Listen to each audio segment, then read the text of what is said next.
দীপ্তকাণ্ডে আওয়াজ দেবে না। যদি কোন স্টিকার একটা বার ইসলামের বিরুদ্ধে, কোরআনের বিরুদ্ধে, আল্লাহর বিরুদ্ধে, দাড়ি টুপির বিরুদ্ধে, মাদ্রাসার বিরুদ্ধে একটা কথা বলে জুতা দিয়ে সোজা করবো। কে কে রাজি আছো? আল্লাহকে তো হাত তুলে দেখায় দাও।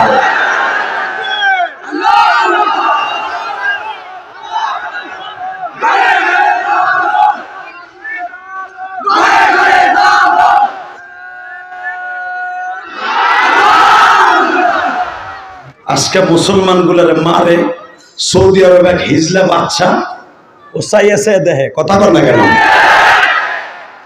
ও 17 না 28টা বিয়ে করছে, বউলে কুতুম কুতুম করে। ও যদি একবার বলতো, ওই সালমান যদি একবার বলতো সৌদির প্রেসিডেন্ট, যা আমার আল্লাহর পবিত্র ঘর দুইটা, একটা হলো বাইতুল্লাহ আর একটা হলো বাইতুল আকসা, যদি মসজিদ আকসার পরে আর একটা আক্রমণ করস তবু দেশে তেল দেব না। যদি একবার তেল ডিজেল বন্ধ করে দিত, কুত্তাগুলো এমনি সোজা হয়ে যেত। এই সিরাজগঞ্জের যুবক, তোর পা ধরে ধরছি, কয়দিন বাঁচবি আমি জানি না।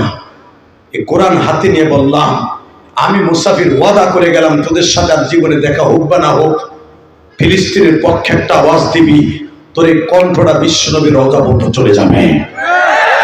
মানে ফিলিস্তিনে তোর নবীকে 12 বছর ব্যবসা করছে।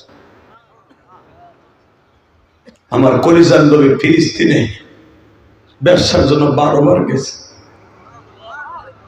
যেই দেশে আমার নবীর কদম লাগছে, যেই দেশে মা মারিয়াম ঘুমিয়েছে, যেই দেশে বাবা ইব্রাহিম ঘুমিয়েছে, যেই দেশে ইয়াকুব নবী ঘুমিয়েছে, যেই দেশে ইউসুফ নবী ঘুমিয়েছে, যেই দেশে হারুন আলাইহিস সালাম ঘুমিয়েছে, যেই দেশে মূসা আলাইহিস সালাম ঘুমিয়েছে, যেই দেশে আইয়ুব আলাইহিস সালাম ঘুমিয়েছে, যেই দেশে ইউনূস নবী ঘুমিয়েছে, ওই দেশকে যদি কেউ টার্গেট করে বোমা দিয়া ওর কল্লা উড়াই দিব, কে কে রাজি আছো?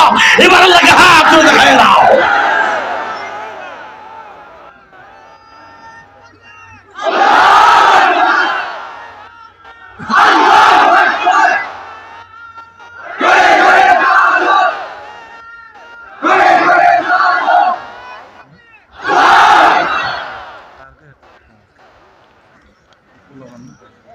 ওই গেটের সামনে একটা ছেলে লাইট মারে, কান ফাটাই ফেলো থাপড়াইয়া।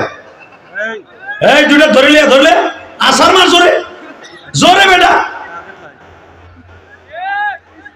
সিঙ্গেল থাপুর দে, কানে আবার পর্দা না ফাটে যাবে। দে জোরে দে।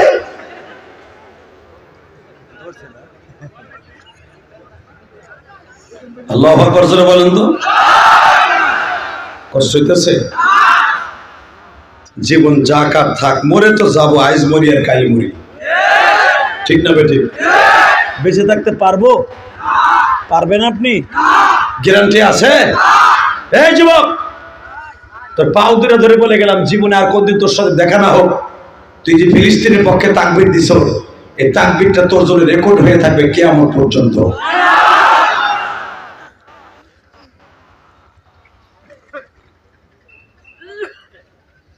আল্লাহ রাব্বুল আলামিন তার প্রিয় হাবিবকে কি বলে শুনেন,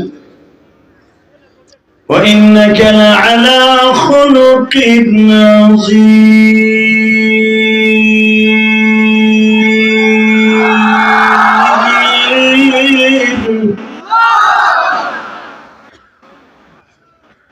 স্রষ্টার সৃষ্টিজীবের মধ্যে সবচেয়ে দামি মানুষ, দামি নবী আমার প্রিয় নবী মুহাম্মদুর।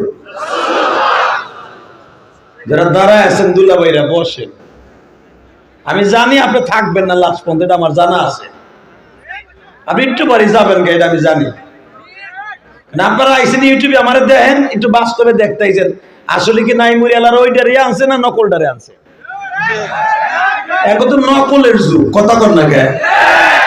তোমরা ওইটাই দেখতেইছো, আমি জানি। যদি অশোনা নিয়ে থাকতো ওই কোন আগে বইতা তামসা দেখতেই, সেটা আমরা জানা আছে, কারণ 25 বছর ওয়াজ করি, আমি সব বুঝি। ওই যেমন সেমরি চাদর গায়ে দিয়ে আরো কারা রয়েছে মগা বেড়ায়, লাল চাদর গায়ে দিয়ে, লেডিস চাদর গায়ে দিয়ে দেখাইতেছে আমার বউর চাদর গায়ে দিয়েছে।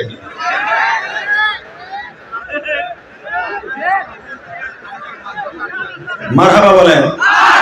এই ভলান্টিয়ার একটা দাঁড়ায় থাকতে পারে ফিডাই করে ফিডা ওগুলো এমনি মেলার পার্টি এগুলো অসম তাই না মেলা দেখতে ফিডা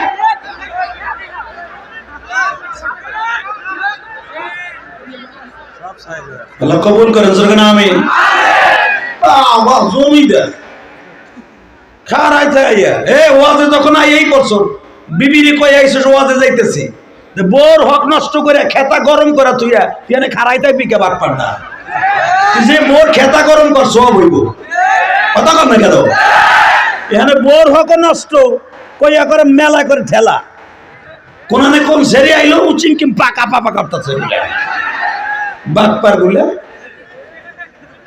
এগুলো ওয়াজ শুনতেছে তাই ভাবেন আপনি তামসা দেখতেছে একটা দাঁড়া থাকলে লুলা বানা এলাম বাইরে আজকে কইতেছে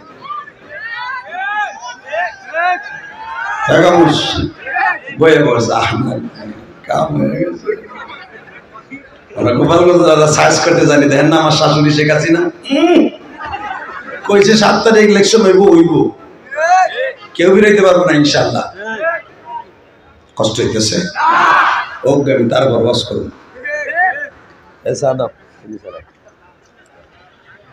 একসাথে বলতে হবে